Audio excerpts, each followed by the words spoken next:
Hi, I'm David Bridgeforth. I want to talk to you about something. A few days ago, I did a video called Who You Are. And today I want to talk about what you have.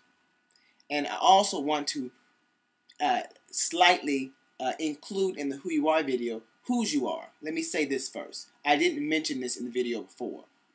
Yes, we know who we are. And remembering who we are and what we really are. But knowing that we have something special, that we are greatness itself, that we're luck, that we're divinity. But someone messaged me and commented and said, David, you forgot to mention whose we are. And that's something that Maya Angelou said to me. And I keep name dropping her because I met her, went to her home for coffee a few weeks ago and spent some time with her. And she took my life to a whole different level it wasn't before. And all the stuff she said for me for 2 hours, she said 2 hours worth of wisdom that I've written down and have recorded. And there's a lot of stuff she said that changed my life. And she said to me, I asked her, Dr. Angelou, what is the greatest lesson in your life thus far? And she said, David, she says that I am a child. I am a daughter of God. And when she said that, I said, oh, wow. Now, I had heard that before. We all know we are children. I'm a child of God. Oh, I'm a son of God. You know, people say it all the time in the church. But I said, Dr. Angelou, what does that mean? She says, that means that no good thing is aloof to me. That all good things are nigh. That there's nothing but love for me. That there is no fear in my existence because my Father owns everything. And I sit back and I said, wow. And so I want to include in who you are. Yes, you are great. Yes, you have something special. Yes, you are more than gay and lesbian, bisexual and transgender.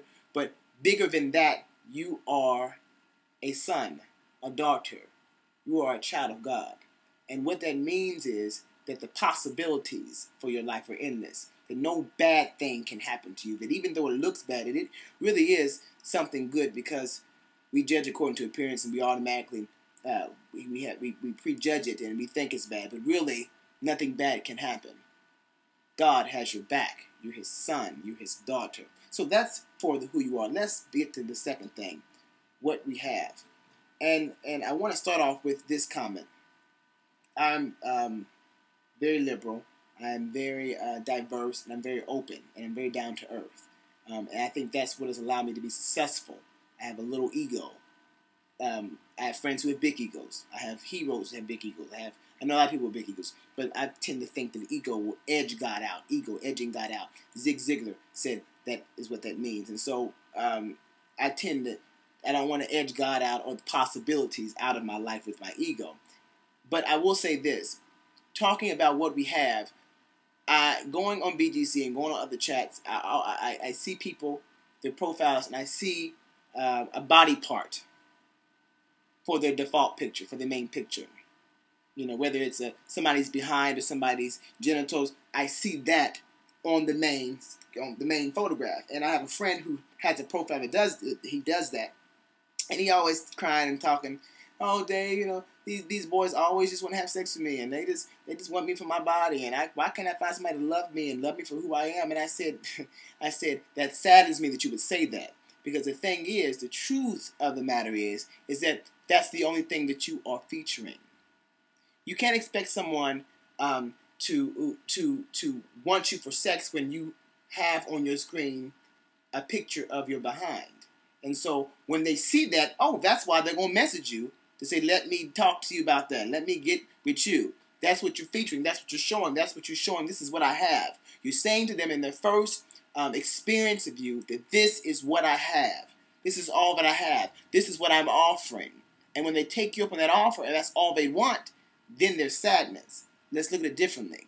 You're more than your body parts.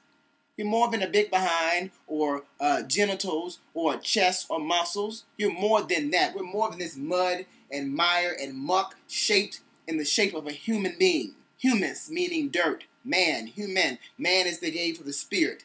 Man. So I am a dirt body with a soul inside of it that has gifts, talents, and abilities locked up in it. And so the problem is we identify with this too much. How good I look. Oh, my body. Oh, my behind is big. Oh, my genitals, this, and that.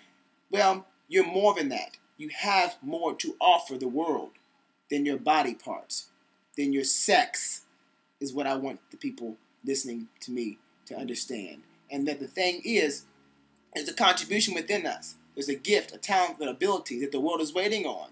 But the problem is we're so stuck on this. And then what will happen for people who are stuck on how good they look and who are stuck on their body parts and their sex that they can give, what will happen is the universe, God, will create situations for those people where then their beauty begin to fade. People who identify with how good they look, you see them still struggling to find themselves 50 years later when their skin has sagged and wrinkled and their face has furrowed lines and their hands are gnarled and they're old. They're still trying to find meaning because all their meaning was locked up in how good they looked. You're more than that. You have something within you. You can do something that I can't do. Whitney Houston can sing back in the day before she smoked crack. She could sing. I think she still has it, but she can sing like no other. She can do that. I can't sing like Whitney Houston, but no one can give my speech, my talk, my message. I was made to talk. Come on, somebody. Dr. King had a speech. We can't give it. I can't give Dr. King's speech. I can't write Maya Angelou's poems. I can't dance like Alan Avey or Baryshnikov or paint like Picasso. I can't rap like all these rappers out. They all have something. And so what I'm saying to you, we all have something great. You have something within you that you can do, that no one can touch. But the thing is, the world is waiting on you to get in touch with that. To get past how good you look or how bad you look, and to get in touch with that stuff that God gave you. God's gift to you is life, and how you live your life is your gift to God.